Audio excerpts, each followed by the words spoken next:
Enrique, ¿lo de Lepiani por apellido viene del extranjero o es un apellido made in Spain?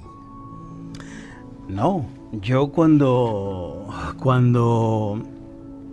fui consciente de la extrañeza que causaba mi apellido, desde pequeño, prácticamente desde el instituto, Claro. me decían de todo: Lupiáñez, Lipiani, Lesbiani. Pero no, mi apellido es Lepiani, Lepiani. Tú lo pronuncias bien y es de procedencia italiana. Italiana. Es italiana, concretamente de la región de Génova. Porque entre familiares investigamos un poco y descubrimos que había origen genovés en el apellido. Qué Y bueno. luego, como esto tan moderno de internet, y ya empiezas y resulta que en Perú hay Lepianis, en Brasil hay Lepianis. Yo creo que eso es una migración, pero no es un apellido frecuente, la verdad es que no. Es decir, que la cuna la tiene en Italia, por tanto, latino eres por los cuatro costados. Claro. Aunque vinieras al mundo en el norte de África. Es correcto, sí, es correcto, es correcto. Mi abuela materna era granadina, mi abuelo paterno era malagueño, mi abuelo materno también era gaditano, en fin, de los abuelos teníamos... Pero yo nací en Ceuta, en una ciudad realmente bonita, a la que yo quiero mucho, que está pasando por momentos bastante complicados, Claro. bastante difíciles, y de la cual yo pues partí a los 18 años prácticamente, cuando me tuve que marchar a estudiar a la universidad, que era a lo que más o menos mi padre me habían orientado, ¿verdad? Claro, Y, claro. y me marché de mi querida Ceuta. Claro. Fíjate, yo no conozco mucha gente nacida en Ceuta. Estamos hablando de un cachito de tierra española en el estrecho, ¿eh? ¿Cuántos habitantes puede tener Ceuta? ¿60, 50, 1000? Un poquito más, un poquito más. Yo creo que ya en torno a los 75, 80.000 habitantes para un territorio muy reducido. Claro. Creo que tiene aproximadamente, no quiero... Bueno, va a valer, porque no es ni más ni menos. Bien. Son unos 15 kilómetros cuadrados, Vale. entonces la densidad de población es muy, muy fuerte. Y hay una heterogeneidad de personas viviendo en cuestión de cultos religiosos Cierto. tremendo. Y cultural. Y culturalmente difícil, que lo marca la religión. Yo creo que hay pocos lugares en el mundo Sí. donde convivan y converjan con perfecta sintonía, Sí, ¿no? Religiones, razas, culturas, es correcto. y sin embargo se encuentra en una tierra caliente. Sí, sí, es correcto por la política. Ya sabes que la política lo contamina todo, pero en Ceuta hay, desde que yo era pequeñito, me he acostumbrado a convivir con musulmanes, con hindúes, con hebreos y con cristianos. Y la verdad es que he tenido una infancia bastante feliz, no había problemas excesivos. Ahora, cuando entra la política, la territorialidad, Amigo. y ahí ya pues empezamos un poco a fastidiarla. Claro, Ceuta deja de ser Ceuta cuando es ejemplo de esa tolerancia y de esa convergencia entre los ciudadanos del mundo, ¿no? Ahora te digo una cosa, hay gente que se confunde mucho a la hora de no defender esa pequeña parte del territorio nacional, porque bueno, la dejadez actual, yo en esto envidio a los británicos, hace que, bueno, pues prácticamente te dé un poco igual, ¿no? Y cuando tú tienes familiares enterrados allí, cuando sabes que Ceuta es española de antes de existir el Reino de Marruecos, cuando sabes que fue conquistada por Portugal, efectivamente, claro. Y cuando la península ibérica se reunió en un único reinado de Felipe II entre Portugal y España, y Ceuta decidió, por voluntad popular, seguir fiel a la corona española, entonces yo no he visto más españoles que en Ceuta, más orgullosos de serlo, que en mi ciudad. ¿Qué lo diría? Eso puede ser producto de ese aislamiento donde han mantenido una esencia y donde han mantenido una identidad que no ha estado tan a la influencia de otros intereses, y lo pongo entre comillas, ¿no? Sí, yo ahora cuando suelo ver en la política nacional, Paco, los localismos, los separatismos, los cantones, no salgo de mi asombro, cómo las personas que pueblan un territorio pueden sentirse, como yo digo, con la boina calada y no ver más allá. ¿Sí? Es decir, no, yo soy de mi pueblo y no quiero saber más nada. Entonces, creo que nos une mucho el propio hecho de ser seres humanos, de convivir en un territorio, de tener una misma cultura, un mismo idioma, unos mismos intereses de desarrollo, y realmente me preocupa un poco la situación actual en cuanto a la organización territorial de nuestro Estado. Claro, oye, viniste al mundo en Ceuta, bueno, primero porque la cigüeña así lo quiso, pero la cigüeña tenía unos padrinos, llamado Enrique, como tú, tu padre. Mi padre. Y tu madre Carmen. ¿Y qué fue o cuál fue el motivo para nacer en Ceuta, para ser caballa? Pues mira, aparte de que mis padres nacieran allí, mi padre fue un hombre que el mar le encantaba. Él se iba al puerto, me lo contaba. ¿Él era natural de Ceuta o venía? Sí. Ah, amigo. Sí. Era nativo de Ceuta. Era de allí. Bien. Entonces el mar le encantaba, entonces cada mañana o cada cierto tiempo él iba a ver los barcos venir que iban a atracar en Ceuta, con bandera libanesa, con bandera egipcia, con bandera de cualquier lugar del mundo, y a él le encantaba el mar y quiso ser marino mercante. Entonces fue a Cádiz a estudiar en Cádiz y terminó su carrera. Mi madre se quedó en Ceuta porque mi madre tenía una procedencia humilde, pero es una de las personas que yo más admiro en el mundo, desde que con 10, 12 años le dejaban una cesta de calcetines para zurcir y no iba al colegio a duras penas, y es una de las personas a las que yo más quiero, ¿no? Y bueno, se enamoraron y se casaron, se conocieron desde muy pequeñitos y se casaron. Y bueno, el primer hijo fui yo. Por cierto, el día que yo nací mi padre estaba en el transbordador de Ceuta a Algeciras y no pudo verme, me vio al día siguiente. A eso voy, porque, ¿cómo? No sé, tú lo vivirías por tu relación con la familia, pero ser marino mercante, ¿verdad? Ser marinero o marino, ¿vale? Conlleva un sacrificio con la humanidad y sobre todo con la humanidad familiar tremendo. Lo que pone de manifiesto que si ya tu madre, desde que ya era joven y tuvo una trayectoria de superación ejemplar, de sacrificio, eso no faltaría para ser luego esposa y madre, teniendo a un marino mercante en la familia. Claro, mi madre iba a esperar a mi padre al puerto cuando él venía de navegar. Cuando era al revés, a lo mejor. el marino iba a ver a la novia, yo qué sé.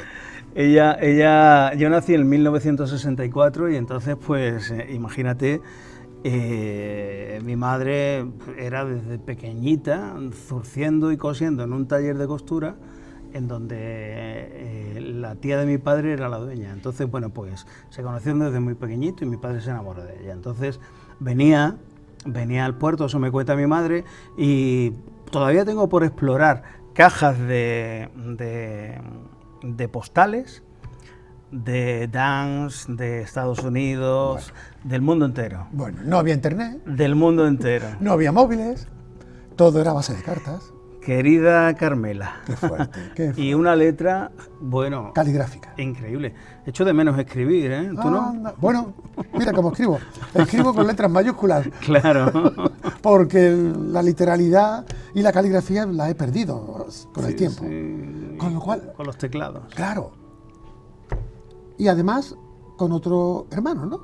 Con otro hijo. Sí, sí. Miguel Ángel. Mi hermano Miguel Ángel nació pues 4 años después que yo, y él es funcionario de la Seguridad Social y siempre dice que le está súper agradecido a mi madre, porque en los estudios tú sabes que algunas veces vas, vienes, no vas, avanzas, no, tal, tal. Y mi madre, una mujer de carácter: Miguel Ángel, hazte una oposición, hazte una oposición. Y Miguel Ángel se quedaba dormido todas las mañanas y era ella la que se encargaba de decirle que te levantes. Tiraba de la que manta. tienes que estudiar, Claro. que te levantes, que tienes que estudiar. Él Porque- entonces no lo veía. Porque el papá Enrique, el padre Enrique, Mm. estaría en el barco, Sí, en la distancia, y exactamente. Carmen haría de padre y de madre. Exactamente, entonces pues mi madre tiró de mi hermano y mi hermano al final, hoy día, es para oírlo, hablar con mi madre, se la come a besos. Mamá, gracias, gracias por hacer conmigo lo que hiciste, ¿no? Qué bueno. Luego mi padre se desembarcó, eso es cierto. Ya vino a trabajar a tierra, Bien. cuando la familia estaba empezando, digamos, un poco ya A estabilizarse. a estabilizarse, le surgió una oportunidad laboral y él pensó que ya era bastante de Ya era bien. navegación. Ya había navegado bastante. Sí, mucho. ¿Y a ti no te dio por ser marino mercante? No, a mí me dio por ser marino militar, Anda. ¿Y eso? porque me tocó la mili. Ah, bueno, claro. Claro, es que antes había mili. Yo ya, el subconsciente. A mí el mar siempre me ha gustado mucho, pero vamos, que por origen mi hermano le tocó la mili en la infantería de marina y a mí en marinería. Yo estuve también embarcado en una patrullera de costas, pero las historias de la mili a veces son un poco pesadas. La verdad es que, bueno, fue placentero en algunos momentos y bastante sorprendente en otros. Vamos, Enrique. Tú, en casa querían que fueras abogado, que estudiaras Derecho, Sí, ¿vale? sí, sí, efectivamente.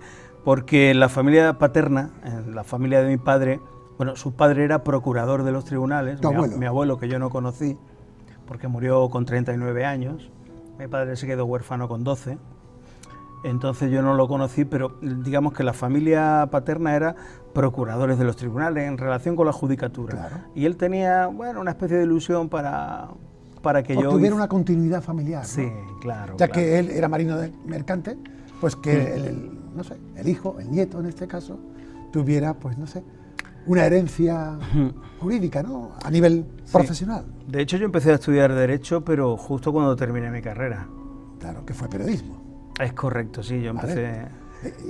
Y de ahí el lazo con el tema de la mili, porque claro, no se puede hacer todo a la vez, ¿no? No, Tú, de Ceuta a Madrid, para estudiar periodismo, es correcto, sí, en el año 82. claro.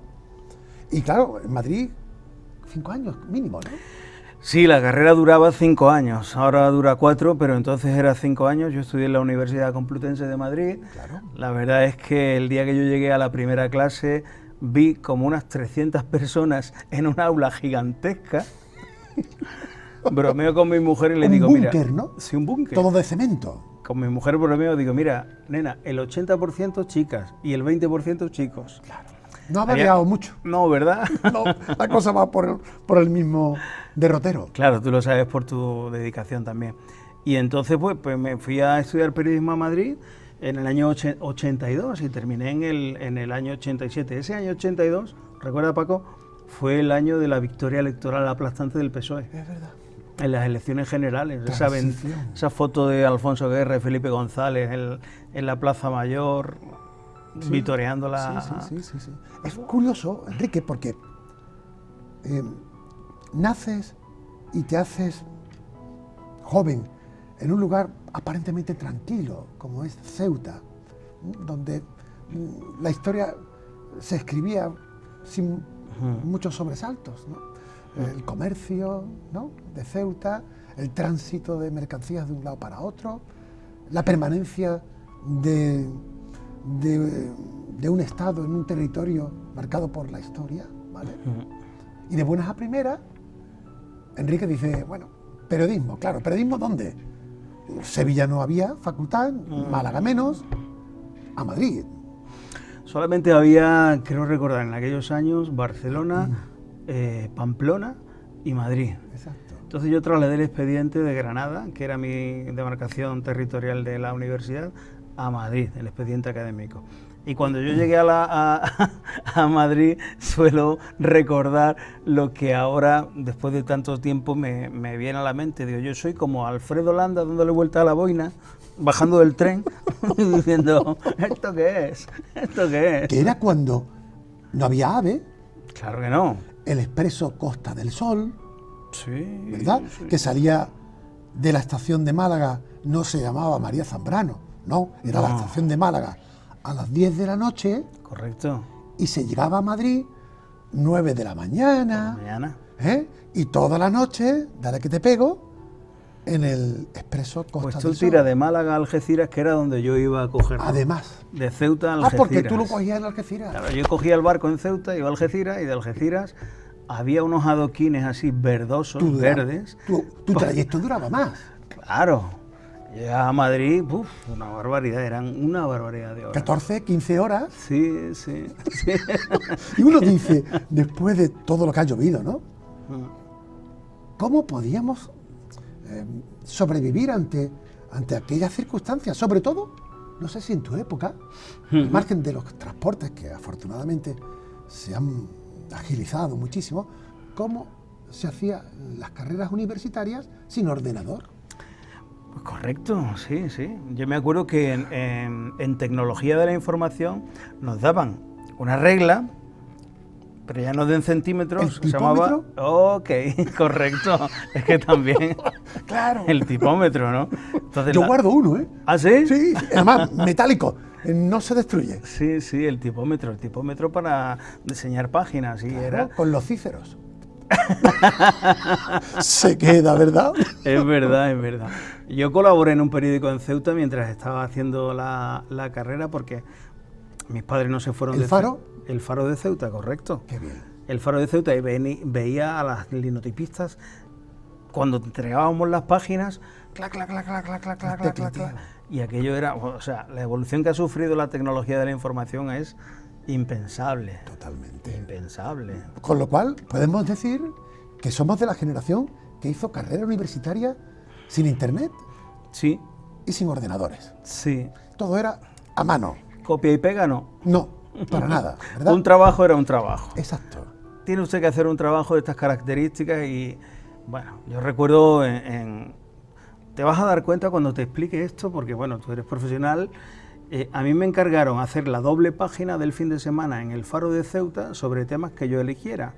Una doble página tenía mucho más que escribir, Y no tanto. poner dos fotografías así de grandes Claro. y un pie de foto. Y un día escribí un artículo sobre la homosexualidad y yo estuve como 2 semanas yendo a la biblioteca a documentarme, a empezar a leer libros, que si en Grecia eran de esta manera, que si históricamente eran así, que si hay animales que así. Y yo escribí aquellas doble páginas documentándome de ese modo. O sea, el tiempo era... No se te olvida. Sobre todo por el trabajo que conllevaba Sí, prepararse para escribir sobre algo que tuviera una cierta solvencia, ¿no? Sí, sí, el tema era lo de menos, ¿no? Pero Claro. la preparación era... Claro. Con lo cual, 5 años en Madrid, no sé si echarías mucho de menos el mar, seguro que sí. Pues fíjate, la que es mi actual esposa me dio un frasquito así, lleno de agua de mar. Y Mari yo Carmen. lo tenía en mi escritorio, en el escritorio donde yo estudiaba. Qué bueno. Me gustaba mucho. Como el un mar. elipsis, ¿no? Sí, sí, sí. Que lo abres o lo tienes ahí como una colonia, un perfume, ¿no? Sí, era muy, muy, muy importante para mí. La verdad es que fue un gesto muy bonito. Yo lo llevé, yo me lo Claro, llevé. Como oro en paño. Me lo llevé a Madrid y vi una calle que se llamaba Virgen de África en Hombre. Madrid. Qué bueno, qué bueno. Sí, y con algunos compañeros también que éramos ceutíes, que también coincidí con algunos ceutíes. La verdad es que siempre la tierra chica te tira. Claro, ¿qué pasa? Que al estar 5 años en Madrid, para sacar tu carrera adelante, el tiempo de la milita llegaba y había que pedir prórroga. Como a muchos nos pasó. Claro. Y al que pedía prórroga ya se sabía que te tocaba la Marina como mínimo. ¿Y por qué? No sé, había un arte de birle birloque, no sé qué dinámica había en aquellos reemplazos de la mili obligada de entonces, que para aquellos que agotaban muchas prórrogas, en el destino tenía la Marina. La Marina era estar embarcado o no, lejos de casa, y más tiempo de la cuenta, de tierra. Sí, sí. Pero mira por dónde que te toca Ceuta ¿De verdad? en la Marina. Fue una casualidad, sí. Fue una casualidad. Ya mi familia no vivía en Ceuta, por lo tal, la protección que yo podía tener familiar ya carecía de ella. ¿Dónde estaban pero ellos? En Málaga. Anda, por Dios. Destinaron a mi padre en Málaga. ¿Estando tú en Madrid? Al Palacio de la Tinta. Estando tú estudiando en Madrid, sí, la familia se viene a Málaga. en el 83. Con lo cual Ceuta quedaba, Claro. pero tú vuelves. Sí, me tocó mili en Málaga, en Ceuta y, claro, la Armada te llama, chico. Y embarcado un tiempo.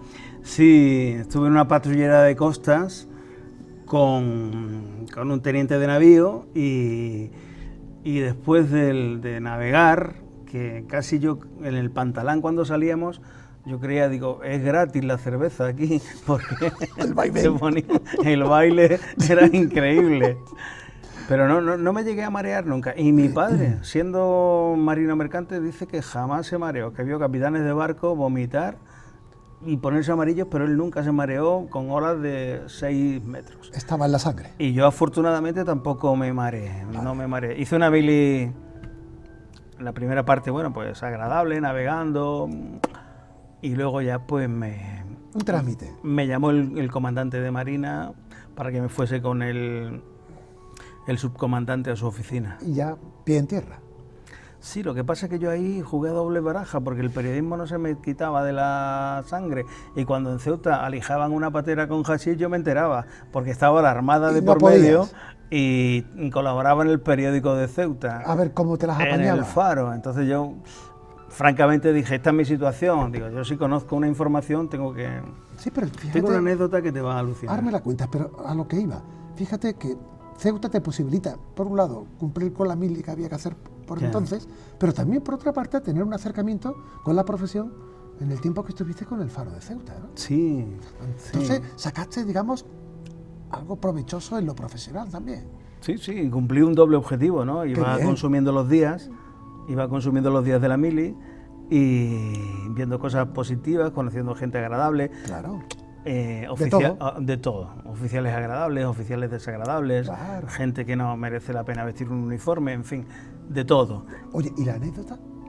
La anécdota es que en la comandancia había un comandante de infantería de marina, que ya sabes que no es, es otra. Sí, es una rama de élite dentro de la Marina. Y el comandante llevaba inteligencia naval. Bueno, Y me llama un día a su despacho y me dice, a ver, marinero Lepiani, mañana va a atracar el buque de Greenpeace en el puerto de Poniente y quiero que de paisano vaya usted a hacerle una entrevista. madre mía. Entonces me mandaron a investigar los próximos destinos de Greenpeace, que eran activistas, ¿Vale? para que obviamente yo a Inteligencia de Marina le facilitara la información. O sea, que Y, usaron claro, tu capacidad de periodista correcto. en plan paisano, aunque tú eras militar, para hacer de investigador de Es los correcto, planes que tenía correcto. Greenpeace cuando llegaba a Ceuta. Y me negué, no podía, no podía. Le hice la entrevista a Greenpeace, le hice una entrevista normal, corriente, cuál es su próximo puerto, dónde van, qué quieren hacer, bueno, ya saben, ¿no? Pero bueno, en todas esas preguntas ya estaba la información. Ay, señor. Ay, señor. Total. Bueno, cosas que marcan y que te... Sí, que te es provocan- gracioso. Anacleto, agente secreto de Justo. la... Bueno, y seguro que... Bueno, que... Además que yo... También me envió la Policía Nacional de Ceuta a Marruecos para investigar ciertas alas del yihadismo marroquí en el norte de África. Toma. O sea, eso fue... Siempre en tu versión periodista. Sí. Qué bueno. Qué bueno. Manejaba información, me movía mucho, hablaba con mucha gente y claro, ya sabes que la conexión policía-periodistas también suele ser... Y me reclutaron Claro. en base a mi propio interés, ¿no? Yo tampoco iba a cometer No, ninguna... un trámite, además, como no hacías nada del otro mundo. Sí, ¿eh? bueno, un día me persiguieron en un coche Mercedes blanco de estos de los años 60 la policía marroquí Mejani hasta la frontera. Bueno, ¿le viste las orejas al lobo un poco? Sí, llegamos a la frontera. ¿Y saliste por patas? Por los pelos, sí. Bueno, ahí queda, para el libro de las memorias. Sí. Pero cuando Enrique Lepiani, ejerce ya no como militar periodista, sino como periodista civil. Pues mira, vamos a hablar de edades. Yo tenía... ¿Qué edad tenía? 23. Sí, se produjo la circunstancia de que en Ceuta se formó un proyecto cuando nacieron las televisiones locales, Anda, por Dios. como las que estamos en este momento, ¿no? Que fue el fenómeno de eclosión en los 80. Claro. Pues entre el ayuntamiento y unas empresas privadas hicieron una sociedad para explotar una televisión local en Ceuta. Mira qué bien. Entonces no había como mucho mercado, no es que yo tuviera mucha importancia, pero me conocían y decidieron contratarme. Bien, además tú ya eras de Ceuta, alguna práctica tenías con el Faro de Ceuta. Había hecho cosas, ¿eh? Claro, y te conocías de Ceuta como la palma de tu mano, con lo cual, ¿quién mejor? ¿No? Tampoco en Ceuta hay tantos periodistas, ¿no? Exactamente. Claro. Exactamente. En aquella época no había mucha gente e hicimos una redacción que yo tengo a gala de decir que fue la mejor redacción en la que yo he trabajado. Qué bien. Era la mejor redacción porque éramos muy jóvenes, muy idealistas, muy entregados. ¿Y aparece la televisión? No había hora. ¿No? Era la tele. Claro. Era la tele. Un ¿Fue día... tu bautismo televisivo? Sí. ¿En tu pueblo o en tu ciudad? Aquello duró 2 años y medio y yo dimití, ¿sabes? Ya. Dimití por una razón, cada vez que lo pienso, digo, hay que ver cómo cambian los parámetros en la vida, ¿no? Porque cerraron el puerto de Algeciras, bloquearon el tránsito de pasajeros con los ferries. Hubo un problema gordo, entonces yo monté un debate en el que convencí al patrón de pescadores de Algeciras a venir a Ceuta a hacer un programa y de repente, cuando ya tenía todo montado para hacer el programa, Te dicen que recibe la tele una llamada del diputado del PSOE a decir que ese programa no se hace. Amigo. Y yo digo, ¿cómo? Cálculate 24 años, 25... que no se hace el programa si es de máximo interés para toda la ciudadanía. No, ese programa no se hace. Me llama el gerente y me dice, mira, que me han llamado y me dicen que ese programa que no se puede hacer. Entonces yo a la mañana siguiente fui a mi mesa, recogí mis bártulos y dije, ganando 180.000 pesetas, ¿eh? 180.000 pesetas. ¿Y con un horizonte? Del año... Pues yo qué sé, no recuerdo, pero era un dinero Años importante. 80, ¿no? Sí. Claro. Era un dinero importante, ¿verdad? Entonces, yo no sé qué me dio, dije, no, yo me voy, ¿cómo que tú me vas a decir Años que 90, yo no hago, sí. que yo no hago un programa? Bueno, pues total, algo debía tener el río y el agua que llevaba cuando el gerente llamó a ese diputado del PSOE y vino a disculparse conmigo. Y fue por lo que yo seguí trabajando, pero estaba dispuesto a irme. Aquello fue uno de los momentos más tensos que yo viví en la carrera periodística. Luego he visto muchas cosas como todos. Como todos. Pero eso te honra. Aunque podamos decir que se pecó de juventud y de bisoñez, pero en ese caso concreto, que te marquen la agenda a un periodista, creo que es un terreno sagrado donde los periodistas no debemos de ser torpedeados, ¿no? Aunque sabemos que el paño como está, ¿no? Pero contar eso, yo creo, Enrique, que dice mucho de tu calidad profesional y humana, ¿no? Sobre todo porque buscabas que con programas como esos, la transparencia, la información, la vida del estrecho con Algeciras y con Ceuta de por medio, pues tuviera comunicación y libertad. El interés del ciudadano era Claro. máximo. ¿Tú crees que hoy haríamos lo mismo o harían lo mismo? Yo me he preguntado muchas veces si yo haría lo mismo, ¿no? Porque Difícil, ¿verdad? es difícil hablar del periodismo libre. Yo es que reflexiono de vez en cuando sobre esto, ¿no? Porque periodistas que llevamos una trayectoria ya de años, has visto cómo ha evolucionado la profesión, ¿no? Y ahora del corta y pega y del periodista de trinchera, el periodista activista, el que pega un manotazo en la rueda de prensa del Consejo de Ministros, el que estigmatiza al adversario político, el que casi guerrea creando un clima irrespirable, yo no era ese periodista. Claro, No. claro. Yo me debía, como creo que tú también lo has sido a lo largo de tu trayectoria, a la gente que nos ve, Claro, a los que demandan información, Claro. a saber cómo está la cosa, exacto. Claro. pero claro. nada más. Ah, señor. Bueno, anécdotas e historias aparte, llegas a Málaga con el tiempo. Sí, bueno, aquella televisión cerró. Ya. Por una maniobra política también, por cierto. Claro, todo está cogido con lo mismo. Cerró. ¿Y en Málaga qué pasa? ¿Sigue la televisión? Pues mira, en Málaga tengo la fortuna de que casi fui padre y en ese año que yo llegué a Málaga... ¿Te casas con Mari Carmen? Sí, en el 90. ¿Cuántos años de noviazgo? Pues casi 14. Bueno. Yo conocí a Mari Carmen con 14 o 15 años, o sea, me casé con 26, así que tuve tiempo de testear. ¿Ella también en Ceuta o en Madrid? ¿La conociste? Ella en Ceuta y luego también se fue a Madrid. Ella llevaba 2 años de carrera por detrás de mí. Perfecto. Y desde pequeño, bueno, prácticamente pequeño, claro, con 15 años, ¿qué vas a decir? ¿Qué vas a decir? Un adolescente. Bueno. Y todavía seguimos juntos, la verdad. ¿Qué te tiene mérito? Es una maravilla. Hombre, lo La digo. verdad es que Tal como están los tiempos. tiene mérito, es una gran mujer, la verdad es que es una gran mujer. Y ella decidió estudiar periodismo, yo no sé si porque le gustaba la carrera o porque venía detrás. Bueno, vale.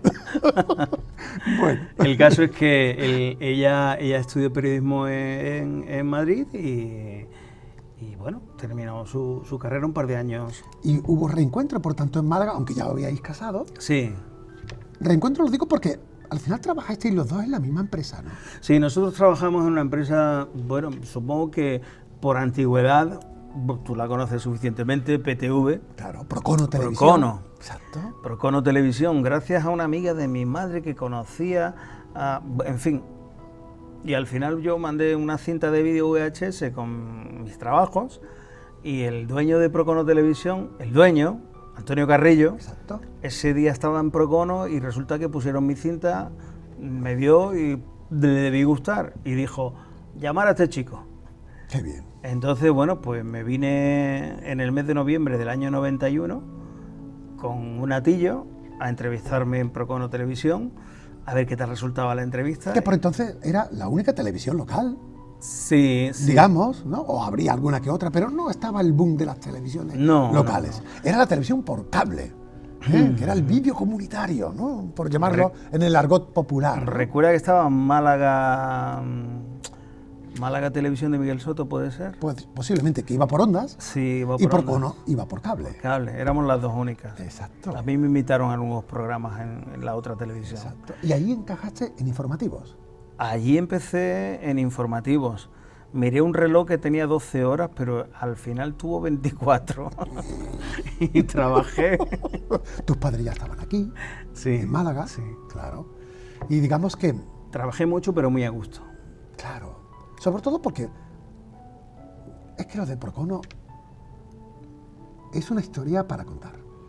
Es una coraza importante, sí. ¿Cómo sí. se ha mantenido esta empresa en el mundo de la multimedia y en el mundo de las grandes empresas, manteniéndose para un servicio tan competitivo como es, bueno, pues la telecomunicación y la información a niveles locales? Yo creo que el mejor archivo de imágenes que tiene la ciudad de Málaga Seguro. es el de PTV. Yo llegué en el año 91, hace 30 años. Claro. Hace 30 años y me contaban las inundaciones del año 89 en la que creo que tú estabas en la cadena SER También. e hiciste un magnífico trabajo. Con el agua al cuello, como todos los compañeros. Claro. Sí, pero bueno, aprovecho, ya han pasado muchos años, pero Ha llovido algo, ¿no? no huelga las felicitaciones, ¿no? Ya. Y yo llegué en el 91 y me enseñaban imágenes de Procono ya de ese año, ¿no? Claro. Del 89. Claro. Y yo decía, ¿qué archivos van a empezar así? Y yo luego contribuí, ¿no? Qué bueno. Contribuí a una trayectoria en PTV humildemente Positiva. positiva. Y además qué cambio, ¿no? De una ciudad pequeña como Ceuta a una Málaga locomotora económica de Andalucía, con toda la vitalidad del mundo, y ahí apostando por la información local. ¡Qué importante la información local! Ya lo creo. La cercana, la inmediata. Sí, sí, ya lo creo, ya lo creo. Ahí lo tenía muy claro Antonio Garrillo, al cual le profeso cariño, y Quintín Cruz, el gerente de Procono en Málaga. Menudo tándem. Yo creo que sin ese impulso de este señor, esa empresa no existiría hoy día. Totalmente. Es un hombre absolutamente encomiable y trabajamos mucho. Bueno, tú lo sabes, sí, trabajamos sí. mucho. Es que erais la televisión de Málaga. Trabajamos mucho. Porque estaba la nacional. La nacional arregla España y el mundo. Estaba la autonómica, que arregla la región, Andalucía. Pero ¿quién me arregla o me informa de mis temas más propios? Pues claro, las televisiones locales. Claro, claro. Y por entonces yo creo que fue la pionera, la primera televisión local que se tiene en Málaga, de una manera rigurosa, con cierta continuidad, Procono. Y la que sigue existiendo. Exactamente. Han pasado muchos profesionales por allí. Recuerdo, bueno, pues podría citar nombres, pero no lo voy a hacer porque me voy a olvidar. ¿Seguro? De gente. Una escuela. Pero que había que estar en la Diputación a las 11, en el Ayuntamiento a las 12 y a la 1 en Comisiones Obreras y a las 2 dando un informativo. Claro. Y lo decimos desde esa televisión que algo de televisión local también sabe. No, esto es otra maravilla. No, la verdad es que tú sabes que me une una amistad importante con José Luis Moreno, que es el alma mater de esta casa, al cual estoy muy agradecido, y conserva lo genuino de la televisión local. Claro. Y se nota. Claro, no ha perdido la esencia. Sobre todo, la autonomía. Claro. El no depender de las grandes empresas, que luego al final hacen de cualquiera de ellas un número. Exactamente. Una estadística. Ya pasó con Localia, claro. Ya pasó con algunas que cayeron porque obedecían a intereses de grupos mediáticos. Claro. Sí. Y no contento con Procono, Enrique Lepiani, bueno, pues no sé si fue por algo especial, como en el caso de una cinta, cuando llegaste a Procono, sino por lo que fuere, te llaman para otro proyecto. Torremolinos Televisión. ¡Wow!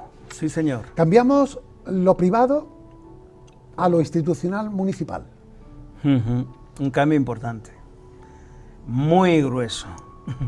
Muy importante, porque la verdad es que yo, 10 años, 2001, 91, 2001, fue mi trayectoria en Procono Televisión, y la verdad es que disfruté muchísimo. Lo institucional ya era otra cosa. Claro. Yo suelo decir a aquella etapa que fue un gabinete de prensa audiovisual, claro. No una televisión local. Claro. A fuer de ser sinceros. Claro. Y es verdad, lo llevo a orgullo. ¿Cómo tienes que difundir la información del ayuntamiento que monta una empresa pública?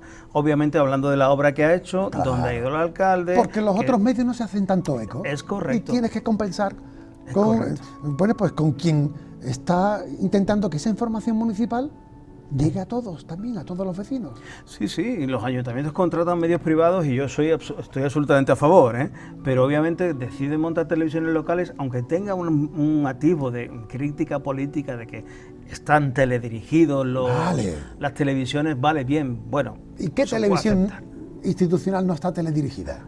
Ninguna. Ahí va, unas lo hacen mejor y las otras lo hacen peor, pero ninguna. Todas obedecen a quien manda en ese momento. Yo creo que mi definición fue certera, un gabinete de prensa audiovisual. Estoy mi querido colega Romaguera hacía notas de prensa en el ayuntamiento y yo la transformaba, o mi equipo... Le daba soporte audiovisual. Exactamente. Claro, que llegaba por entonces a mucha más gente, que de eso se trata, de llegar al público y de informar de las obras, de los servicios, de la cultura, de la dinámica municipal. Yo estoy muy orgulloso de muchas cosas que hemos hecho. Date cuenta de que yo empecé en el año 2001, en el mes de marzo, y acabé en el año 2015. Fueron 15 años, con lo cual algo sé de aquella televisión. Seguramente. Seguramente. Y además no eras único. En Fuengirola tienen televisión municipal, en Mijas tienen televisión municipal, en Málaga tienen televisión municipal. Es decir, tú entras en una dinámica donde los ayuntamientos con cierto saneamiento económico Sí. podían afrontar retos para informar mejor a los vecinos. Sí, es una realidad que subsiste a día de hoy. Claro. Es decir, no creo que la vaya a parar nadie. Se puede ser favorable o desfavorable a esas iniciativas de las propias administraciones públicas, pero se va uno a la administración autonómica y hay gente a favor y en contra de que existan televisiones de ese ámbito, Exacto. incluso de la nacional. Entonces, incluso, fíjate, yo creo que hay que replantearse un poco el panorama audiovisual español en ese sentido de que si hay televisiones, de qué tipo y en qué territorios. Cierto. De manera que, bueno, es un debate abierto que sería muy largo. Tanto que, hablando de debate abierto, siempre ocurre lo mismo. La política nos pone y la política nos quita, sobre todo Sí. los periodistas, ¿no? Sí. Que vamos con la verdad por delante y con la honorabilidad por delante, la profesionalidad. ¿Y cómo? No sé por qué ocurre que al final la política nos enturbia Bueno. y se cambia de gobierno municipal en Torremolinos, acaba la era Pedro Fernández Montes, Correcto. con lo que tú habrás aguantado de Pedro Fernández Montes, Sí. sabiendo el carácter y el rigor de Pedro Fernández Montes, seguro, Hay gente que me pone eso en galones, ¿eh? encima. Quiero Exacto. decirte porque que- no conocería que he bien tenido mérito. a Pedro Fernández Montes, seguramente por eso.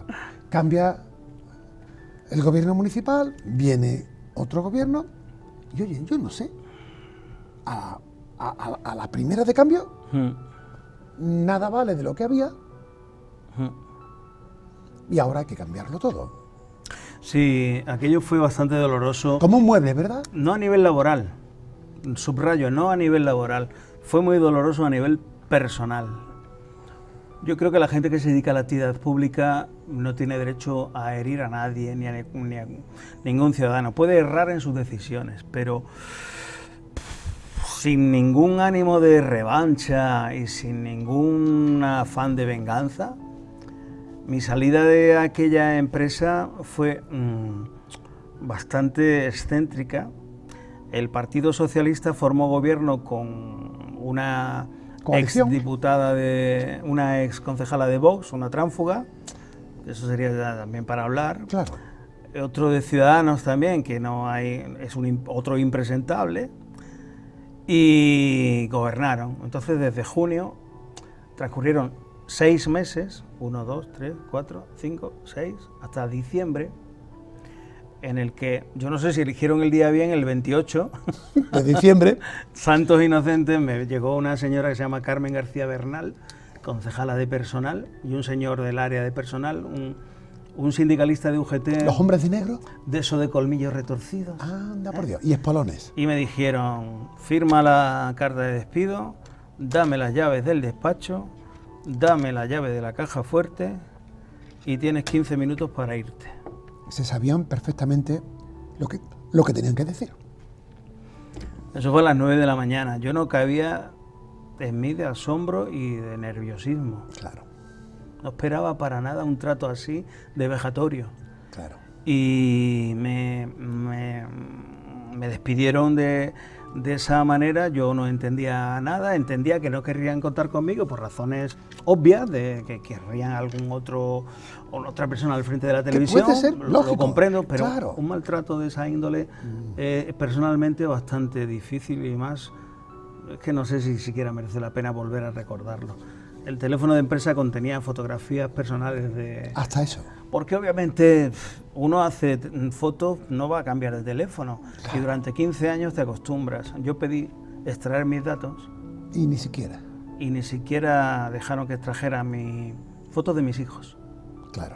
Entonces, les deseo todos los parabienes que puedan tener en su vida y que en su conciencia lo lleven. Eso pone de manifiesto la catadura moral de los que mandaban en esa época como concejala de personal y director de personal. ¿Correcto? ¿Así trataban al personal? De esa manera yo no sabía qué daño hice, ¿no? Claro. Yo no tenía armas, no disparaba, yo hacía el trabajo Claro, que tenía que hacer. el que había que hacer. Y con la mejor profesionalidad posible, claro. Durante esos meses me entrevisté con el alcalde José Ortiz, que es un lobo con piel de cordero, y le dije, ¿qué televisión quiere hacer usted? A disposición. Y tenemos la experiencia de un común amigo que con posterioridad obtuvo la plaza a través de un concurso. Bien, un concurso en el que yo no voy a entrar más porque Vale. tuvo muchas cosas que se podrían criticar. Pero es un común amigo y no lo Claro, vamos a hacer. Claro.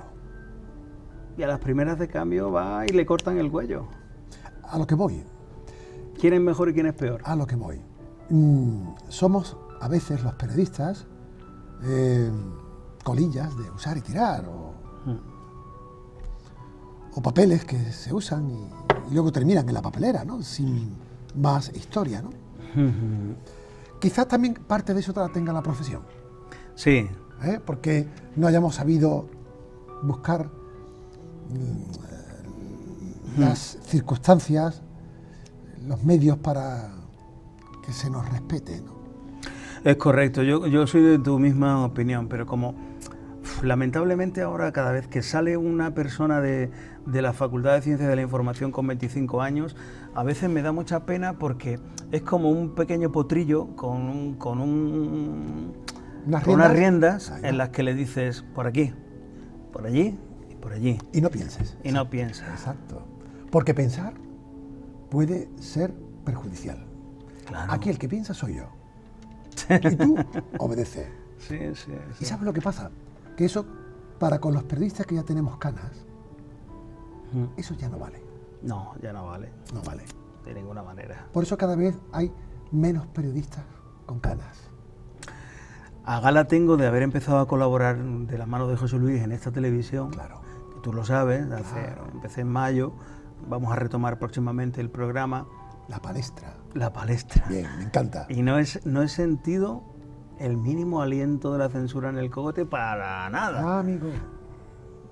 ¿A quién vas a traer? A quien te dé la gana. Claro. ¿De qué vas a hablar? Como De lo tiene que tú ser. quieras. Anda. ¿Confías en el comunicador? Sí. Amén. Ya está. Oye, te decía, tráete algo que sea para ti especial. Sí. Lo pongamos en la mesa. Y Corcho, has traído una piedra Sí. y una tarjeta. Es correcto, sí. Seguro que tiene mucho mensaje de fondo ambos objetos. ¿Quieres que te lo cuente? Venga. Mira, no sé si por orden cronológico, a lo mejor me voy a poner las gafas porque hacía mucho tiempo que no la tenía en la mesita de noche en un cajón que no suelo abrir. Y cuando me pediste esto es una felicitación. A ver. De... La tarjeta pone, no suelo dar mucha importancia a los cumpleaños. Y se ve a Garfield, ¿no? Sí. El gato famoso. La abrimos. Se ve aquí a Garfield en todo su esplendor de alegría. Pero por ti haré una excepción. Feliz cumpleaños. Felicidades, papá. Aunque sea de pocas palabras, te quiero. Decirte, te quiero. Raquel. Tu hija. Sí. ¿Y con una tarjetita además? Esa fue hace mucho tiempo, pero el sentimiento lo unió. He decidido traer de Raquel las dos cosas porque era una niña que apenas sabía escribir. Pero me decía lo mismo. Te quiero. Bueno, escucha. Raquel está con nosotros, tú lo sabes. Donde estén sus recuerdos de los ausentes, están con nosotros. Con lo cual, aquí está contigo y conmigo. ¿Y la piedra también? Lo he conseguido. Bueno, la piedra... la piedra también, bueno. Raquel se fue en el año 2011 en un accidente de moto, maldito. Bueno, y esta piedrecita, fíjate, fue el día que yo empecé en Torremolinos Televisión. Toma. 19 de enero, febrero, marzo del 2001. Y esa la hizo el pequeñajo Alejandro Lepiani. ¡Ay, qué gracioso! ¿La ¿Tu pintó? hijo? Sí, mi hijo. ¿Qué edad tiene ya, Alejandro? Pues 25. Bueno, ¿y a qué se dedica? Ahora mismo está trabajando en Seur y está estudiando psicología. Bueno, y esto, qué bonito.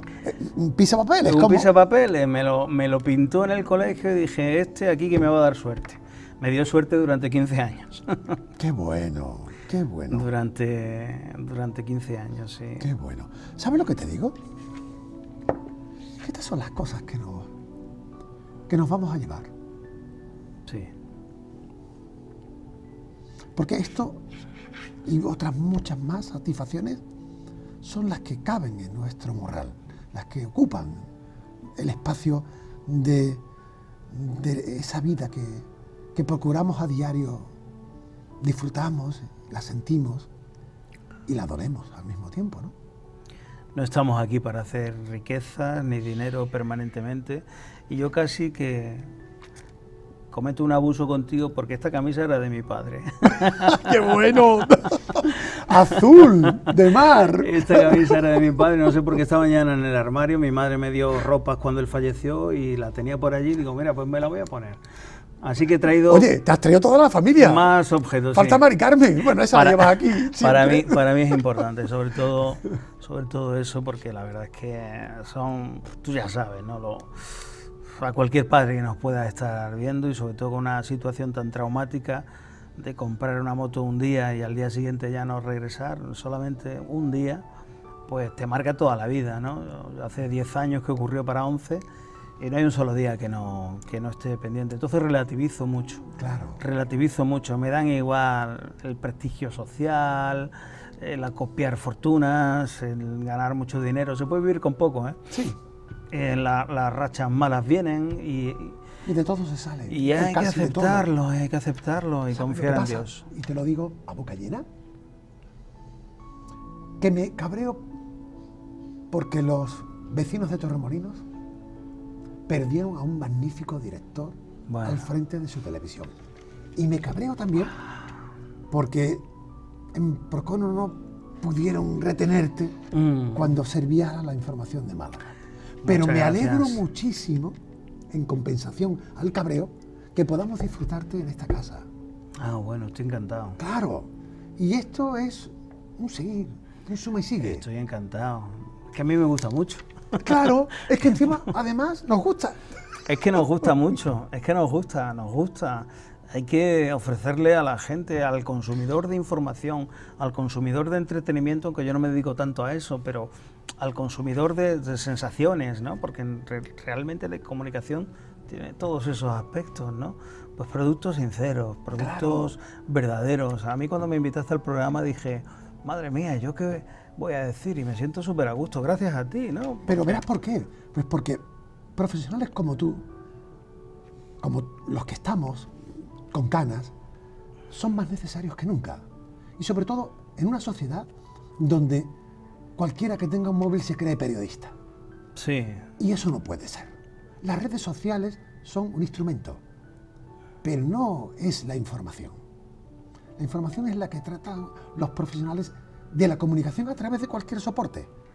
Pero hoy, ante tantas noticias falsas, ante tantos rumores, ante tanta manipulación, la información requiere de más profesionales que nunca.